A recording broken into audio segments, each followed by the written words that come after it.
এদিকে ও বলছে বৌদি ওটা কই, ও বলছে বৌদি এটা কোথায় রেখেছো, ভাগ্যের পাশের বাড়ির কাকিমাকে হাতে পেয়েছিলাম তাই। যা বাবা, যার জন্য এখানে এসেছি সেটাই ভুলে বসে আছি। বাবা মা, আপনারা স্বর্গ থেকে আশীর্বাদ করুন, আপনাদের নগরী যেন সুখী হয়, ওদের দাম্পত্য জীবন যেন সুখ শান্তিতে ভরে ওঠে, ভরে ওঠে। সুখী হবে না পারে,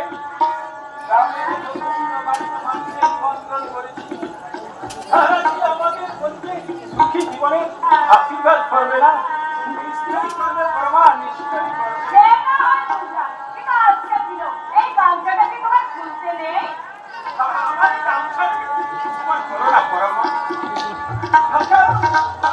চাষা মানুষ, এই গামছাটাই আমার পরম বন্ধু।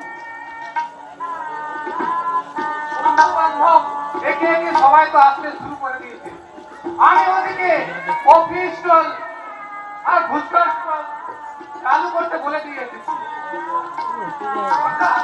বলি এখানে দাঁড়িয়ে থাকলে হবে, ওদিকে গিয়ে মানুষজনকে আপ্যায়ন করতে হবে তো। মেজে একদম ঠিক কথা বলেছে, আলো রোশনাই আর পেট ভরে খাওয়ার জন্য কিন্তু মানুষ মানুষের বাড়িতে যায় না। আজকালকার যে কোনো অনুষ্ঠানে মানুষকে আপ্যায়ন করাটাই আসল কাজ। কি বলিস মেজো? হে রে দেবু, ওই জায়গা মনে বসাদের জায়গাটা সাজানো তোদের পছন্দ হয়েছে তো? পছন্দ মানে খুব সুন্দর হয়েছে। জানো ওটা ওই সামনের গেটে লাইট চালু করতে বাড়ির পরিবেশটাই যেন ভাই বদলে গেছে। লোকের মুখে মুখে মজা করছে, ওই পাশের গ্রাম থেকে লোক লুকিয়ে লুকিয়ে দেখতে আসছে। তাই নাকি দেবু?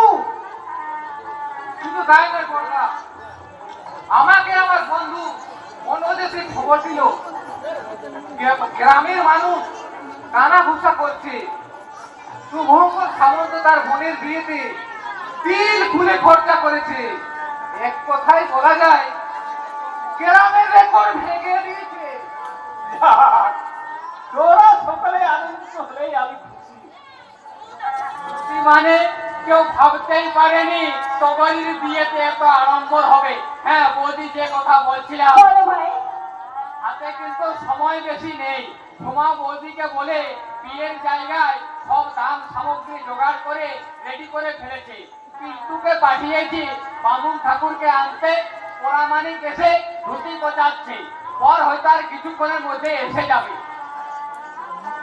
হলো, কিন্তু দানটা করবে কে, বড়দা না বৌদি? বাড়ির সকলের বড় তোর পর্দা, তাই না না পরমা, এই কঠিন দায়িত্বটা তুমি আমাকে দিও না।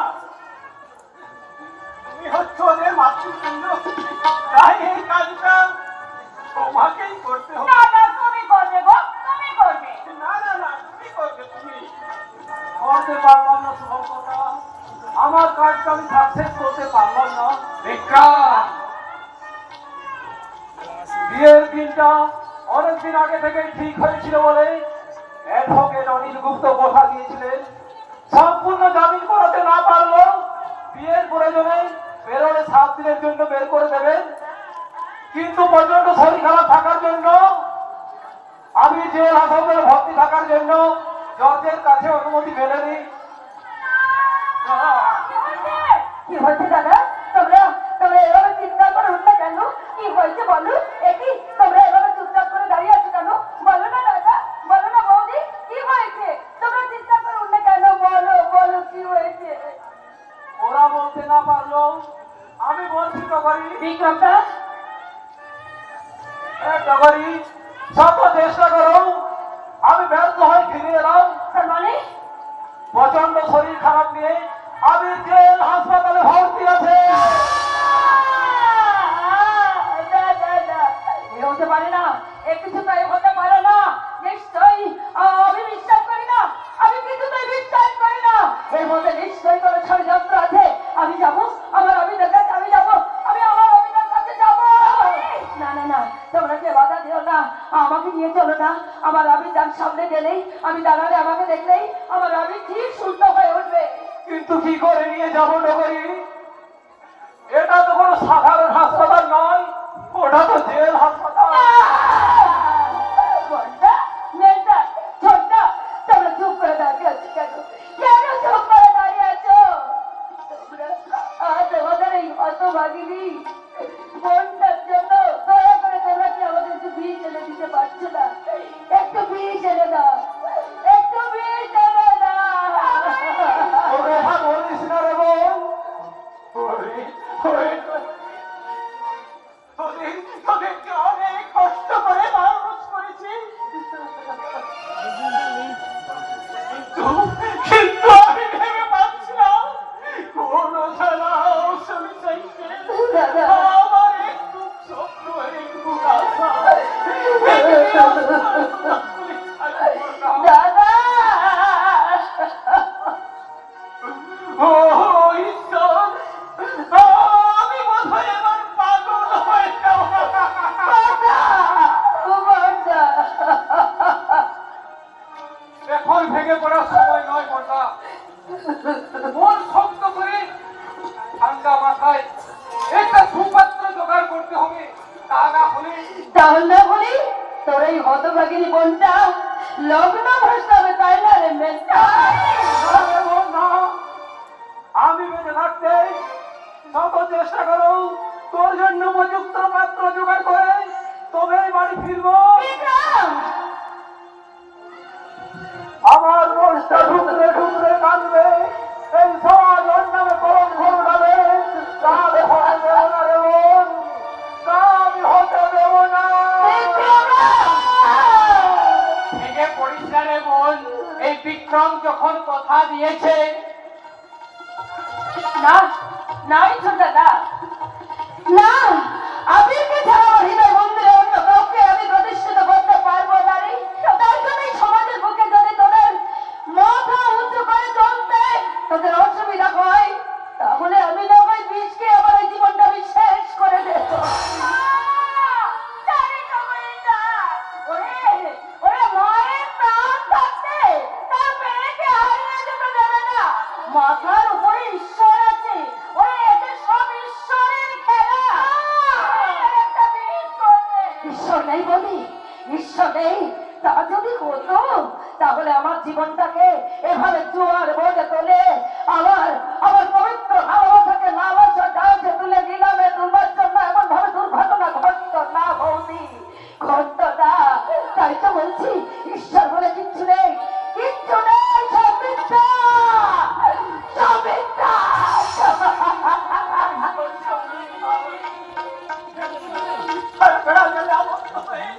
আমি একজন কন্যাদায়গ্রস্ত বড় দাদা হয়ে আপনাদের উদ্দেশ্যে বলছি, আজকের এই বিবাহ অনুষ্ঠানে এমন কি কেউ নেই যে আমার এই অভাগী বোনটাকে লগ্ন অনুষ্ঠান হাত থেকে উদ্ধার করে একটা মেয়ের জীবনকে কলঙ্ক মুক্ত করতে পারে? আর কি কেউ নেই? এই সভ্য সমাজের নব্য বাবুদের মধ্যে কেউ না থাকলেও বিপদের মাঝে বিপদের মাঝে থাকিয়ে থাকার জন্য এই নেপাল আছে। তবে হ্যাঁ, আমি নেপাল। মনের জ্বালায় একটুকু বাংলা খাই বলে লোকে আমাকে নেপাল মাতাল বলেই চিনে, কিন্তু আমি মদ খেতে পারি, মাতাল হতে পারি, কিন্তু আমার মনের ভিতরটা পরিষ্কার।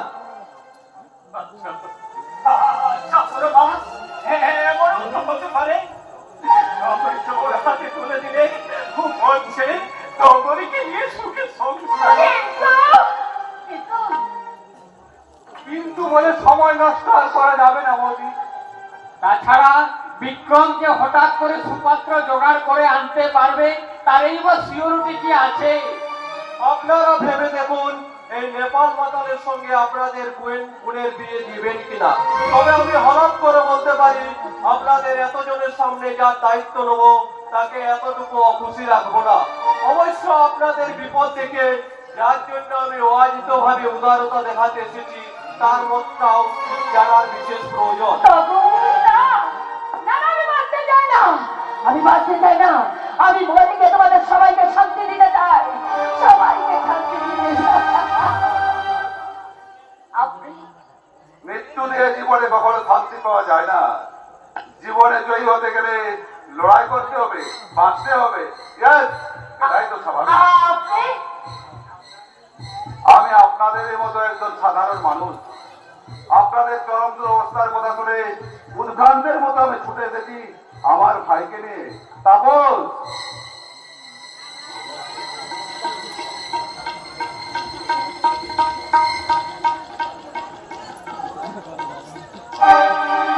বাবা রে বাবা, চারিদিকে কত আলো, চারিদিকে ফুল দিয়ে কি সুন্দর সাজানো, খুব সুন্দর, খুব ভালো লাগছে।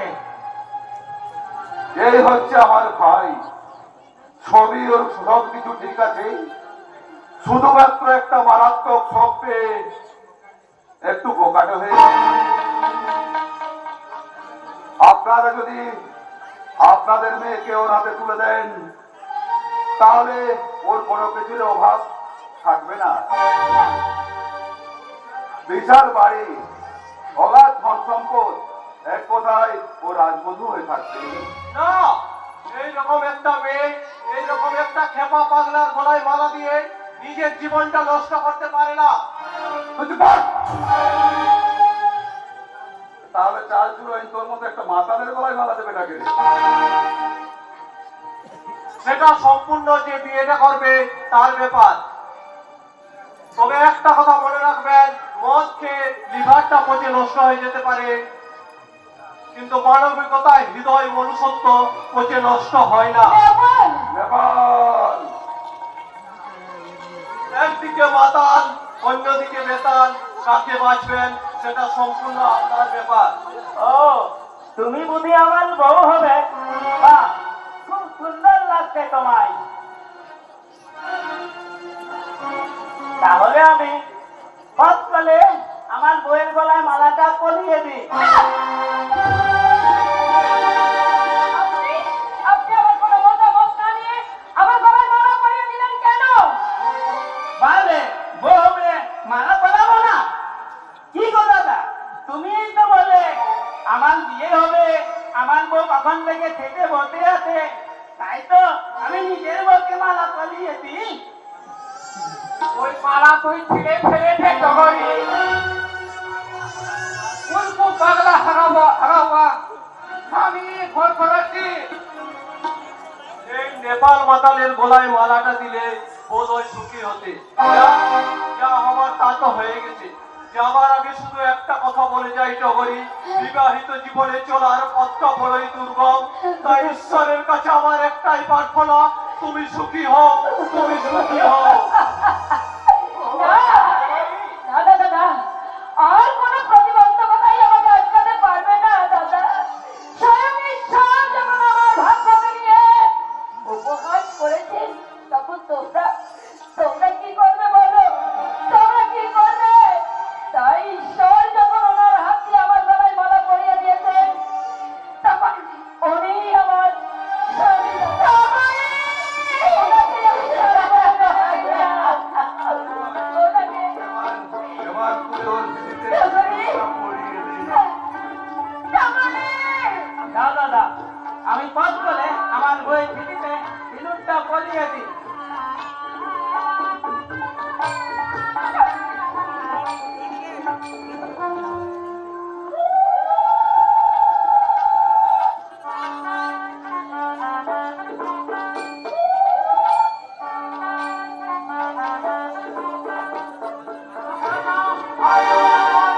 এবার